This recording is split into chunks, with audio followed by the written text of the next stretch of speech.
엔겔 지수라고 하는 것을 사용합니다. 엔겔 지수. 엔겔 지수는 전체 생계비 지출 총액에서 음식비 지출이 차지하는 비율을 엔겔 지수라고 그러죠. 이야기 쉽게 말하면 한 달 생활비가 전체가 100만 원인데 먹는 음식비로 30만 원을 사용했다. 그러면 엔겔 지수가 30%예요. 엔겔 지수가 높을수록 후진국에 속하죠. 엔겔 지수가 낮을수록 선진국에 속하는 것입니다. 이 통계학의 엔겔 지수의 내용을 보다가 그런 생각이 들었습니다. 영적 엔겔 지수도 있다. 우리의 하루의 삶 중에서 육체의 본능을 위해 쓰는 시간은 얼마나 되는가? 영적 엔겔 지수가 낮을수록 경건한 사람이 되는 것이죠. 진정한 그리스도는 경건의 삶이 몸에 배어야 되는 것이죠. 경건은 육체의 본능을 쫓는 것이 아니고 성령의 소욕을 따라 사는 것이 경건의 삶입니다. 그러므로 우리는 매일의 삶 속에서 영적 엔겔 지수를 점점 낮추어 나가서 점점 경건한 삶이 우리의 삶의 체질이 되어야 될 줄로 믿습니다. 오늘 욥기서의 내용은 수많은 역경 속에서 경건의 삶이 무엇인지를 우리에게 보여주고 있죠. 정도의 차이는 있지만 이 세상을 살아가는 모든 그리스도인들에게 역경 혹은 시련, 고난이라고 하는 것이 면제된 사람은 아무도 없습니다. 우리가 이 땅에 발을 딛고 살아가는 한은 누구에게든지 고난은 찾아오게 된다고 하는 것이죠. 오늘 욥기서 1장 1절 5절은 욥기의 주인공인 욥에 대해서 설명하고 있는데, 욥은 고난 전에 어떠한 삶을 살았는가, 또 고난을 통과한 후에 어떠한 평가를 받았는가. 욥은 하나님과 사람 앞에 인정받는 거의 완벽에 가까운 삶을 산 사람이 욥이다. 2018년을 우리가 살아가면서 욥처럼 하나님과 사람 앞에 인정받는 삶이 되시기를 주의 이름으로 축복합니다. 그래서 저는 본문의 말씀을 가지고 욥의 신앙 하는 제목을 잡았는데요, 욥의 신앙은 첫째는 악에서 욥은 떠났다. 오늘 1절에 보니까 우스 땅에 욥이라 불리는 사람이 있는데 그 사람은 온전하고 정직하여 하나님을 경외하면서 악에서 떠난 자라. 욥을 정의하기를 악에서 떠난 자라 그랬어요. 1절을 다시 보면 욥의 성품을 4가지로 정의했는데요, 온전하고 정직하며 하나님을 경외하며 악에서 떠난 자라. 욥에 대해서 이렇게 설명하는 이유는 2가지 목적입니다. 욥이 의인이라고 하는 것, 또 하나는 욥이 받는 고난은 죄 때문에 받는 고난이 아니라고 하는 것, 이것을 설명하기 위한 것이죠. 이 4가지 성품은 이것은 성품적인 것입니다. 즉 하나님이 인간을 보실 때에 하나님은 중심을 보시는 분이라는 것, A형이 아니라 중심을 보시는 줄 믿으시기 바랍니다. 4가지 성품에 온전하고 정직하다고 하는 것은 인간관계의 성품의 수평적인 설명이고, 하나님을 경외하며 악에서 떠났다고 하는 하나님과의 관계의 수직적인 설명이라고 볼 수 있는데, 욥이 악에서 떠났다, 한마디로 욥의 성격을 그렇게 설명했는데요, 오늘 이 예배에 참여한 여러분, 욥처럼 악에서 떠나시기를 축원합니다. 시편 37편 27절에 보면 악에서 떠나 선을 행하라. 그리하면 영원히 살리라 그랬죠. 믿음 생활한 지 30년 40년 됐는데도 여전히 악에 머물러 있다면 곤란하지요. 흔히들 신앙생활할 때 오해하는 부분이 있습니다. 구원은 믿음으로 받는 거야. 너무 율법주의적이처럼 하지 마라. 맞기도 하고 틀리기도 하는 말이에요. 믿음으로 구원받는 건 맞아요. 하지만 구원받은 성도들은 점진적으로 하나님의 말씀에 매이고 성령의 인도함을 받아서 악에서 떠나야 될 줄로 믿습니다. 이게 신앙생활인 거예요. 성경에는 복 있는 삶에 대한 부분이 여러 가운데 나옵니다.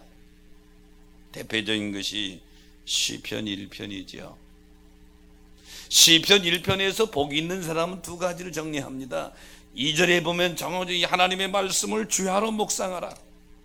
1절에 보면 악에서 떠나라. 1절을 다시 보면 복 있는 사람은 악인들의 길을 따르지 아니하며 죄인의 길에 서지 아니하며 오만한 자리에 앉지 않는다. 한마디로 말하면 복 있는 사람은 악의 자리에서 떠난다. 이 두 가지 덕목은 1절과 2절을 구분해 놓았지만 사실은 하나예요.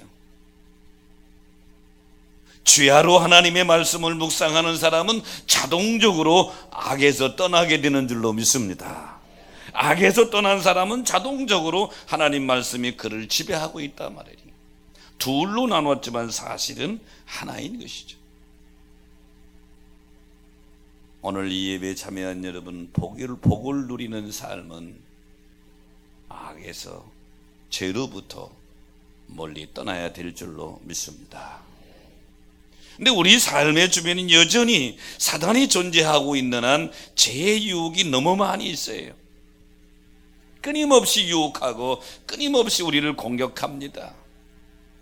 그래서 근신하라, 깨어라, 너희 대적 마귀가 우는 사도처럼 두루 다니며 삼킬 자를 찾는다고 성경은 경고하고 있는 거예요. 욥기의 저자는 욥의 악을 멀리한 의인이었다. 욥은 하나님의 시선을 의식하며 악에서 떠난 구별된 삶을 살았다. 오늘 2월 첫 주를 맞은 사랑하는 여러분, 욥의 신앙으로 무장해서 우리도 악에서 떠나십시다. 악의 자리에서 일어섭시다. 죄의 자리에서 일어서시기를 축원합니다. 그 자리에 계속 머물러 있으면 내 속에서 죄가 계속 성장한단 말이에요. 성경은 욕심이 잉태한 즉 죄를 낳고 죄가 성장하면 사망이 이른다고 그랬어요. 죄를 계속 내 속에서 키우면서 하나님 복 주시옵소서, 이것은 맞지가 않는 거예요. 그러므로 욥의 신앙의 첫째, 악에서 떠났다. 성경은 욥을 그렇게 정의하는데 하나님이 여러분 보실 때에 그런 모습 되시기를 축복합니다. 성경의 의인들이 참 많이 나오죠. 제가 좋아하는 사람 중에 하나가 요셉입니다. 참 좋아하는, 요셉만 가지고 설교에도 30분도 더 해요. 저는 요셉을 그렇게 좋아했어요. 한때는 요셉만 가지고 다니면서 집회한 적도 있어요. 요셉을 그렇게 좋아해요. 요셉은 창세기 39장 7절 8절에 보니까 보디발의 아내가 유혹합니다. 눈짓합니다. 8절에 요셉이 이것을 거절했다. 왜? 악이니까, 죄니까 거절한 거예요. 9절 10절에 보니까 요셉이 내가 어찌 이 큰 악을 행하여 하나님께 죄를 지으리까. 요셉은 하나님의 시선을 의식하면서 그래서 그 여인과 함께 있지도 않았다. 그래도 끈질기게 보디발의 아내가 유혹하니까 12절 13절에 보면 그 자리를 떠나버렸어요. 도망가 버렸어요. 요셉은 악에서 떠난 자, 그것 때문에 고난도 당했지만 악에서 떠난 요셉을 하나님이 붙들어 쓰셔서 애굽의 총리로 사용한 줄 믿으시기 바랍니다. 맹모 삼천지교라는 말이 있어요. 너무 잘하는 말이죠. 맹자와 그의 어머니 이야기입니다. 맹자 어머니가 자기가 사랑하는 아들 맹자를 잘 키우고 싶은데 처음에는 묘지 근처에서 살았다고 그러죠. 근데 어린아들이 노는데 보니까 장례 지내는 흉내만 낸단 말이에요. 이래서는 안 되겠다. 그래서 이사를 갔는데 시장 근처로 갔습니다. 그랬더니 어린아들 맹자가 물건 파는 흉내만 낸단 말이에요. 1,000원이요 1,000원 2,000원 이러면서. 그래서 안 되겠다고 세 번째 이사 간 것이 서당 근처로 갔죠. 그러니 그때서야 어린아들이 클린일 흉내를 내고 서당의 학생들처럼 예의범절을 흉내를 내고 서당 선생님, 훈장 선생님 흉내를 내고 그런단 말이죠. 여기로구나. 그리고 거기서 맹자를 키웠다고 그러잖아요. 사람이 무엇을 가까이 하느냐에 따라서 그것을 모방하고 따라하는 게 인간이에요. 맹자 어머니처럼 묘지와 시장을 떠나는 용기, 결단이 필요한 줄 믿으시기 바랍니다. 지금 내가 서 있는 자리가 어디냐 말이에요. 죄와 가까이 있다면 성도 삼천지교의 결심으로 일어나시기를 축원합니다. 떠나야 되는 것이죠. 우리가 사람의 눈은 다 속일 수 있어요. 하지만 불꽃 같은 눈으로 보신 하나님의 시선을 외면할 수는 없습니다. 욥은 하나님이 보실 때에 악에서 떠난 자라. 오늘 이 예배에 참여한 여러분, 욥의 신앙에 악에서 떠난 자라고 하는 칭호가 하나님께서 여러분에게도 붙일 수 있게 되시기를 축복합니다. 욥의 신앙의 두 번째는 번제를 드렸다. 오늘 본문 5절에 보니까 그들이 차례대로 잔치를 끝나면 욥이 그들을 불러다가 성결하게 하되 아침에 일어나서 그들의 명수대로 번제를 드렸다. 욥은 가정의 가장이면서도 가정의 제사장이에요. 가족을 대표해서 매일 제사를 드리고, 혹시 자녀들이 또 무슨 죄를 졌나 하고 자녀들 수대로 매일 하나님 앞에 번제를 드릴 정도로 욥은 예배에 대해서 최고의 정성을 드렸다. 여러분, 예배, 하나님께 예배에는 정성이 필요한 줄 믿으시기 바랍니다. 정성이 필요한 거예요. 요한복음 4장 24절에 보니까 하나님은 영이시니 예배하는 자가 영과 진리로 예배하라. 로마서 12장 1절에 보면 형제들아, 내가 하나님의 모든 자비하심으로 너희를 권하노니 너희 몸을 하나님이 기뻐하시는 거룩한 산제물로 드려라. 너희 마음이라고 하지 않았어요. 예배는 마음뿐만 아니라 몸도 같이 가는 거예요. 너희 몸을 하나님이 기뻐하시는 거룩한 산제물로 드리라. 이는 너희가 드릴 영적 예배니라 그러죠. 그러므로 사랑하는 여러분, 욥의 신앙의 두 번째, 예배를 아주 중요시했다. 예배 드리는 정도가 아니라 예배가 여러분의 삶의 우선순위가 되시기를 주의 이름으로 축복합니다. 구약의 선지자 중에 느헤미야가 있어요. 페르시아 왕 아다사도 왕 때 술 맡은 관원장이었습니다. 술장관이라고 그러죠. 바벨론 포로에 끌려가서 바벨론이 페르시아에 망하면서 페르시아의 자동적인 포로가 됐죠. 그 당시 왕 절대 권력자들은 최고 신이 많은 사람을 술장관에 임명했단 말이에요. 그런데 본국의 소식을 듣고 BC 444년에 왕이 허락을 받아서 3차 기환하게 됩니다. 거기 지도자가 되죠. 느헤미야가 돌아와서 뭐 했느냐? 무너진 성벽, 예루살렘 성벽을 건축했어요. 갖가지 방해가 많이 있었음에도 불구하고 성벽 공사를 완공하고 하나님 앞에 예배드립니다. 첫 예배 드리는데 느헤미야서 8장 9절에 세번역 성경에 이렇게 표현하고 있습니다. 백성은 율법의 말씀을 들으면서 모두 울었다. 그래서 총독 느헤미야와 학자 에스라 제사장과 백성을 가르친 레위 사람들이 이날은 주 하나님의 거룩한 날이니 슬퍼하지 말고 울지도 말라고 모든 백성에게 다 일렀다. 세번역 성경이 이렇게 번역했는데요, 여기 율법을 낭독했다고 하는 것은 성벽을 재건하는 후에 첫 번째 예배를 드리는 거예요. 예배의 핵심이 하나님 말씀인 건 예나 지금이나 마찬가지죠. 하나님 말씀을 듣는 이 백성들이 전부 눈 통곡하며 우는 거예요. 왜 그런 줄 알아요?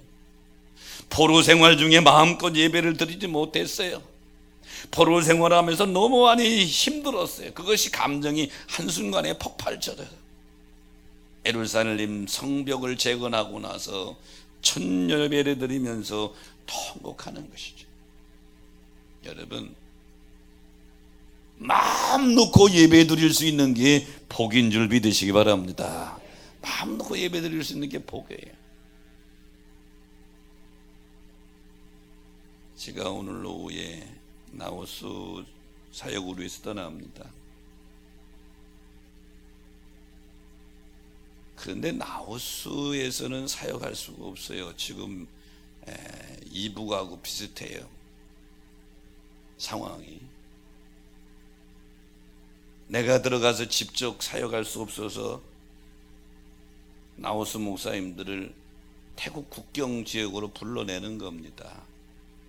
같이 붙어 있으니까요. 그리고 다시 돌려보내는데, 나우스 지역 전체에서 오는데 일부 지역에서는 방해하고 있는 거예요. 여러분, 이렇게 앉아 예배 드릴 수 있고, 마음대로 할렐루야 찬양할 수 있고, 마음대로 설교를 들을 수 있고, 마음대로 여러분이 헌신 봉사할 수 있는 게 복인 줄 믿으시기 바랍니다. 욥의 신앙을 봤더니 아주 예배를 중요시 여겼다.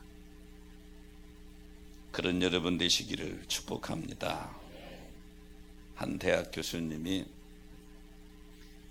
강의실에 들어오면서 큰 항아리하고 주먹만한 큰 돌을 여러 개 하고 자갈들하고 모래하고 물을 담은 그릇을 가지고 들어와요.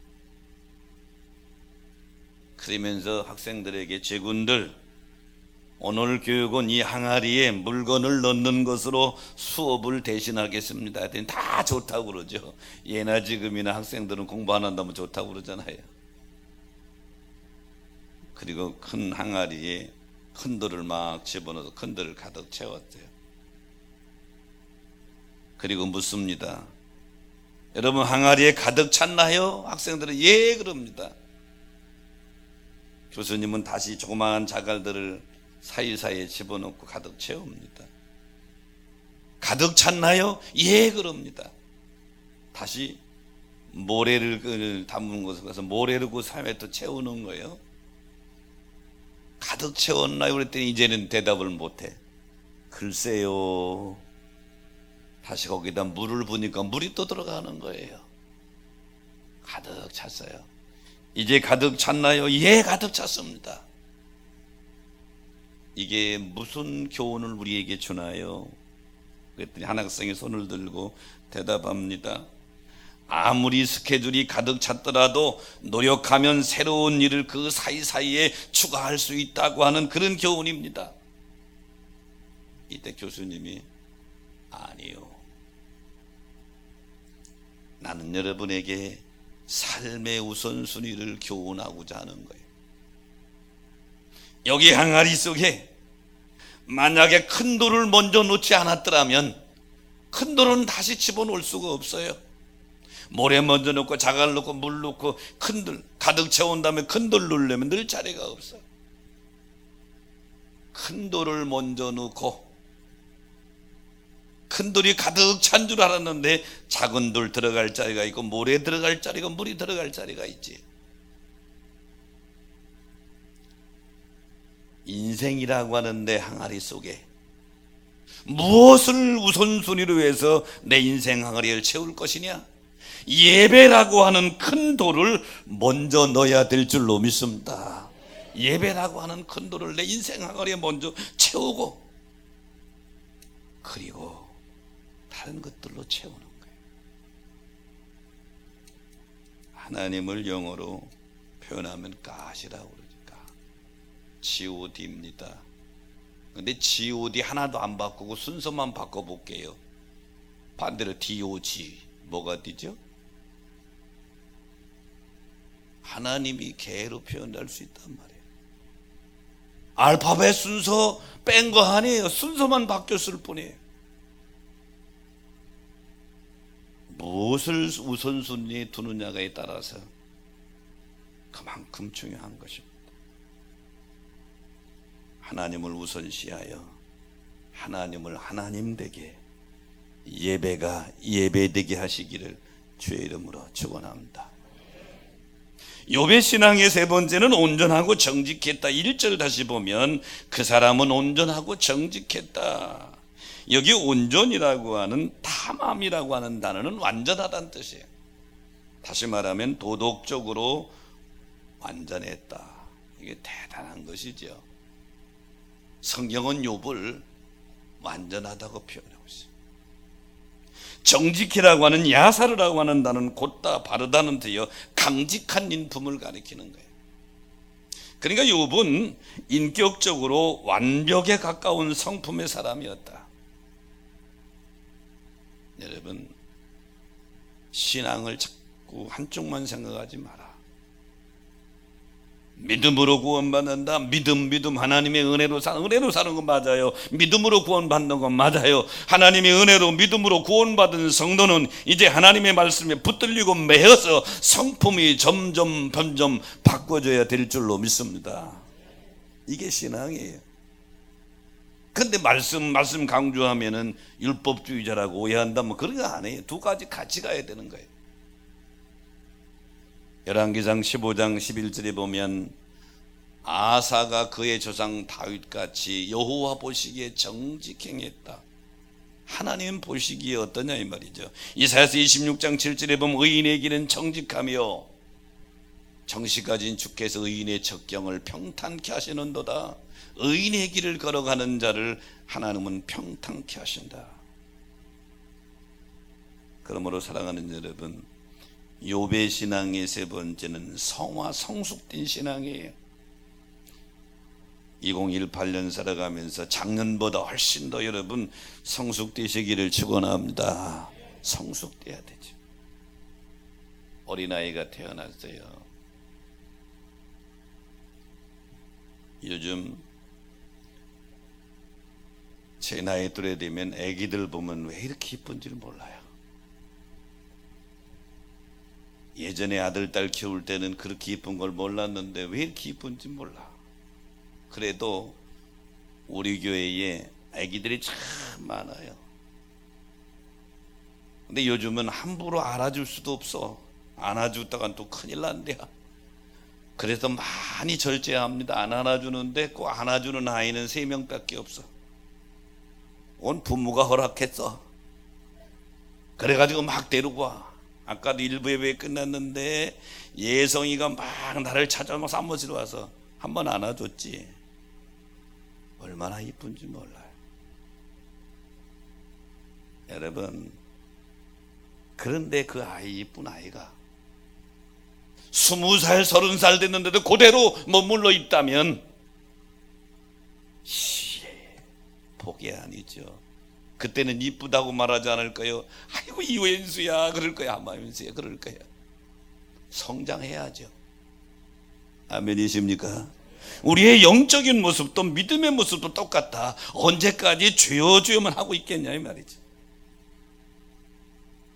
이 욥의 신앙의 세 번째는 성숙한 성화의 신앙이다. 하나님이 세상을 창조하신 후에 창세기 2장 3장을 보면 보시기에 좋았더라. 아담과 하와를 창조한 후에 보시기에 심히 좋았더라 그랬어요. 그리고 인간에게 자유의지를 줬다 이 말이죠. 이 자유의지를 가지고 인간들이 뭐 했어요? 제약된 세상 속에 타락했어요. 하나님이 타락한 인간을 보시고서 한탄하사 근심하셨다 하고 하나님의 심정을 그렇게 표현했어요. 타락한 인간을 하나님이 대홍수로 심판하시는데 그 중에 한 가정이 제외되어 있어요. 노아의 가정입니다. 창세기 6장 9절에 보니까 노아에 대해 성경은 이렇게 표현합니다. 노아는 의인이요 당대의 완전한 자라. 그는 하나님과 동행했다. 죄 가운데 서성이는 노아를 선택한 것이 아니에요. 세상 사람은 다 그렇게 가는데 그 중에서 노아는 하나님의 은혜로 완전한 자라고 할 정도로 하나님과 동행했다. 이 욥의 성품이 노아의 성품과 같은 것이죠. 그러므로 사랑하는 여러분, 금년 한 해 동안 우리가 믿음의 길을 걸어가는 동안 작년보다는 더 성장하고 성화되시고 아름다운 그리스도의 인격을 성숙하시기를 주의 이름으로 축복합니다. 군대 가면요, 처음에 군대 갔는데 논산훈련소 갔어요. 훈련병이라고도 안 하더라고. 제가 고향이 충남이니까 충남장정 이렇게 부르더라고. 충남장정 이쪽으로 모여, 전라도 장정 이쪽으로 모여, 뭐 이렇게 막 모여요. 그 일주일 동안 다시 신체 검사하고 훈련받기 준비를 하잖아요. 그리고 훈련 처음 들어갔는데 걷는 것부터 시키더라고. 걸을 줄 모르는 사람이 어디 있어요? 근데 걷는 것부터 시켜. 앞으로 가, 뒤로 돌아가. 그 다음에 총 쏘는 거, 걷는 거 이거 하시기는데 힘들어요. 내 얘기는 그렇고 우리 아들이 군대 간지 훈련 시작한 지 3일 만에 내가 가서 만났어요. 뭘 가져오라고 갔는데 완전히 딴 애가 돼버렸어요. 3일 훈련 시작한 지 3일 됐다는데 3일 훈련 받은 거예요. 15다산 훈련소에서 3일 훈련 받은 거예요. 아빠가 가서 대대장실에서 우리 아들을 만났는데 내가 안 보여요. 훈련병이 대대장실에 들어오니까 이게 얼마나 쫄았겠어. 아주 그냥 전봇대처럼 서 있어. 충성 소리가 천하면 천백을 올리고. 대대장이 민망하니까 야 지훈아 앉아라 이렇게 앉았는데도 그냥 이건 완전히 노보트에 쫙 펴가지고. 그러니까 대대장이 좀 겸연적이니까 야 몸 풀어 그러더라고. 대답을 하는데 예! 그래서 다시 더 강해졌어. 왜 그렇게 됐죠? 훈련이 그렇게 만드는 거예요. 그러다가 얘가 이제 경찰의장대에 착출이 돼서 경찰의장대로 군대 생활을 했는데요. 의장대가 뭐 하는 거예요? 총돌. 집이만 오면 뭐든지 다 돌려. 밥 먹으려고 저법 막 돌려. 빗자루 막 돌리고 우산 돌리고 다 돌려. 왜? 의장대 총 돌리는 게 주 업무니까 이것만 돌리는 거야. 아마 나도 붙잡으면 돌릴 줄 몰라. 돌리는 게 이게 훈련이 계속 돌려. 그러더니 하루는 저기 상암동의 하늘공원에서 행사가 있다고 아파무마불에 갔더니 어린이날 행사를 거기서 의장대가 와서 하는데 기계 같아 그래. 키도 똑같은 데다가 더 딱 기계 같아. 무엇이 그렇게 만들었죠? 훈련이 그렇게 만들었다. 여러분, 하나님이 우리를 구원해 주시고 그냥 딱 천국으로 보는 게 아니라 이 세상은 천국 백성의 훈련소요.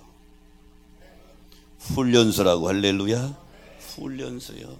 그래서 베드로 사도는 이것을 깨닫고 나서 베드로전서 1장 1절에 우리 인생을 흩어진 나그네라고 했어요. 흩어진 나그네 길을 걸어가는데 우리를 은혜 주셔서 우리를 구원해 주셨는데, 구원받은 우리를 바로 천국으로 보내는 것이 아니라 훈련시키는 것. 베드로전서 1장 7절에 그래서 연단시킨다 그랬어요. 연단은 다른 말로 말하고 훈련시키는 거예요. 연단, 왜 연단시키느냐? 예수 그리스도 나타난 주님 재림하실 때, 심판대 앞에 섰을 때 칭찬과 영광과 존귀를 많이 얻게 하려고 훈련, 연단시킨다. 이 부분을 베드로 사도는 두 번째 편지 베드로후서 1장 3절 이하에 보면 이렇게 설명했어요. 신기한 능력으로 하나님 말씀이요, 능력은 뚜남이 쓰여. 하나님 말씀은 다이너마이트처럼 능력이 있어서 우리 속에 정욕 덩어리가 있어 죄의 요소들이 있단 말이야. 내 힘으로 도저히 깨트릴 수 있는 죄의 요소를, 이것을 깨트려서 신성한 성품, 예수님의 성품, 주님 성품으로 만드는데, 이 성품의 모습을 이렇게 설명했어요. 믿음의 덕을 덕에, 지식을 지식에, 절제를 절제에, 인내를 인내에, 경건을 경건에, 형제 우애를 형제 우애에, 사랑을 믿음에서 시작해서 사랑으로 연결해요. 근데 어떤 분들은 믿음에만 머물러 있어요. 계속 성장해서 사랑까지 성장해야 된단 말이에요. 9절에 이렇게 말합니다. 이런 것이 없는 자는, 이런 원리를 모르는 자는 맹인이라. 영적 소경이라는 얘기죠. 베드로 사도가 깨닫고 이렇게 설명하는 거예요. 맹인이라. 금년은 영의 눈을 많이 뜨시기를 축원합니다. 맹인이 되지 말라. 제가 안경을 썼어요. 40대까지만 해도 안경을 안 썼었어요. 사실은 40대 안경 안 쓸 때는 안경 쓰는 사람이 조금 부러웠어. 왜냐하면 이렇게 안경 쓰는 사람 보면 조금 지적으로 보이고 막 그렇더라고. 내가 안경을 쓰고 나니까 이렇게 불편한지 몰라. 이거 불편해요. 점점 나이가 먹어가니까 시력이 떨어지니까 안경을 쓰는 거예요. 육신의 시력도 차이가 있어요. 1.0도 있고 1.5도 있고 0.5도 있고 마이너스 시력도 있고, 영의 시력도 차이가 있어요. 그러면 여러분, 하나님의 말씀이 안약이라, 계시록이장 하나 안약이라, 말씀을, 안약을 네 눈에 발라 보게 하라 그러잖아요. 오늘 말씀이 여러분의 눈에 발라져서 볼 수 있게 되기를 축원합니다. 말씀을 정리합니다. 욥의 신앙, 악에서 떠났다. 여러분, 악에서 떠나시기를 축원합니다. 악의 자리에 계속 머물러 있으면 하나님의 축복을 받을 수 없어요. 두 번째는 번제를 드렸다. 예배를 가장 중요시했다. 세 번째는 온전하고 정직했다. 성숙한 성화된 신앙. 이것이 저와 여러분의 모습이 되어져 주 앞에 섰을 때 칭찬받는 모습 되시기를 축원합니다.